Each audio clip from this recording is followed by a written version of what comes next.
Friends, ಇವಾಗ ಏನು ನಾವು ಚಿಕನ್ ಸಾಂಬಾರ್ದು ಸಾಂಬಾರನ್ನು ಮಾತ್ರ ತೊಗೊಂಡಿದ್ದೇನೆ. ಅದಕ್ಕೆ ಇವಾಗ ನಾನು ಆಲ್ರೆಡಿ ಹೇಳ್ದಾಗೇ ಇದು ಚಿಕನ್ ಕೈಮಾ ಉಂಡೆ ಇದ್ರದ್ದು ಇಟ್ಕೊಂಡಿದ್ನಲ್ಲ. ಸೊ ಇದು ಹಸಿದನ್ನೇ ಸಾಂಬಾರಿಗೆ ಬಿಟ್ಟರೆ ಯಾವ ಥರ ರುಚಿಯಾಗಿರುತ್ತೆ ಅದನ್ನು ಕೂಡ ನಿಮಗೆ ಒಂದು ವಿಡಿಯೋ ತೋರಿಸ್ತಾ ಇದ್ದೇನೆ.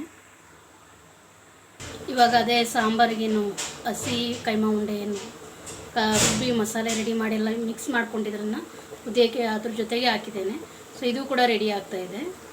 ಈ ಚಿಕನ್ ಕೈಮಾ ಉಂಡೆ ಸಾಂಬಾರಲ್ಲಿ ಬಿಟ್ಟಿದ್ದೀವಲ್ಲ ಸಪ್ರೇಟ್ ಚಿಕನ್ ಸಾಂಬಾರು ತಗೊಂಡು, ಸೊ ಅದು ಕೂಡ ಒಂದು 5 ರಿಂದ 10 ನಿಮಿಷ ಚೆನ್ನಾಗಿ ಜೋರುರಿಯಲ್ಲೇ ಕೊಡಬೇಕು. ಚೆನ್ನಾಗಿ ಬೇಯಬೇಕಲ್ಲ ಅದು.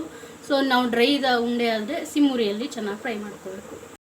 ಈ ಚಿಕನ್ ಸಾಂಬಾರಿಗೆ ರಸ ತೊಗೊಂಡಿದ್ನಲ್ಲ ಅದಕ್ಕೇನೆ ಹಸಿ ಕೈಮಾ ಉಂಡೆಗಳನ್ನು ಬಿಟ್ಟು ಅದು ಕೂಡ ಚೆನ್ನಾಗಿ ಫ್ರೈ ಆಗಿ ಚೆನ್ನಾಗಿ ಕುದಿದಿದೆ. ಅದು ಕೂಡ ರೆಡಿ ಆಗಿದೆ. ಇದು ಚಿಕನ್ ಕೈಮಾ ಸಾಂಬಾರು ಕೂಡ ರೆಡಿಯಾಗಿದೆ. ಸೊ ಅದು ಚಿಕನ್ ಸಾಂಬಾರು ಮಾಡಿದ್ವಲ್ಲ ಆ ಸಾಂಬಾರು ರಸದಲ್ಲಿ ತಗೊಂಡು ಕೈಮಾ ಉಂಡೆಗಳನ್ನು ಹಸಿ ಕೈಮಾ ಉಂಡೆಯನ್ನು ಬಿಟ್ಟು ಇದು ಕೂಡ ರುಚಿಯಾಗಿ ರೆಡಿಯಾಗಿದೆ.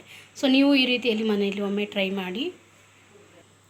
ಇವಾಗ ನಾವು ಆಲ್ರೆಡಿ ನಿಮ್ಗೆ ಹೇಳ್ದಂಗೆ ಡ್ರೈ ಚಿಕನ್ ಕೈಮಾ ಮಾಡಿದ್ವಲ್ಲ, ಸೊ ಅದನ್ನು ಬೇರೆ ಇನ್ನೊಂದು ಪಾತ್ರೆಯಲ್ಲಿ ಸಾಂಬಾರು ಮಾಡಿದ್ವಲ್ಲ, ಸೊ ಅದ್ರ ಜೊತೆಗೆ ಇನ್ನೊಂದು ಸ್ವಲ್ಪ 5 ನಿಮಿಷ ಕುದಿಸಿ ಈ ಉಂಡೆಗಳನ್ನು ಕೂಡ ಫ್ರೈ ಮಾಡಿರೋವನ್ನು ಡ್ರೈ ಫ್ರೈಯನ್ನು ಕೂಡ ಸಾಂಬಾರು ಜೊತೆಯಲ್ಲೇ ಮಿಕ್ಸ್ ಮಾಡೋದ್ರಿಂದ ಇನ್ನೂ ಟೇಸ್ಟಿಯಾಗಿರುತ್ತೆ, ಆರೋಗ್ಯ ಕೂಡ ಚೆನ್ನಾಗಿರುತ್ತೆ. ಸೊ ಈ ರೀತಿಯಾಗಿ ನೀವು 2 ರೀತಿಯಲ್ಲೂ ಕೂಡ ಮಾಡ್ಕೊಳ್ಬೋದು. ನೀವು ಕೂಡ ಮನೆಯಲ್ಲಿ ಒಮ್ಮೆ ಟ್ರೈ ಮಾಡಿ.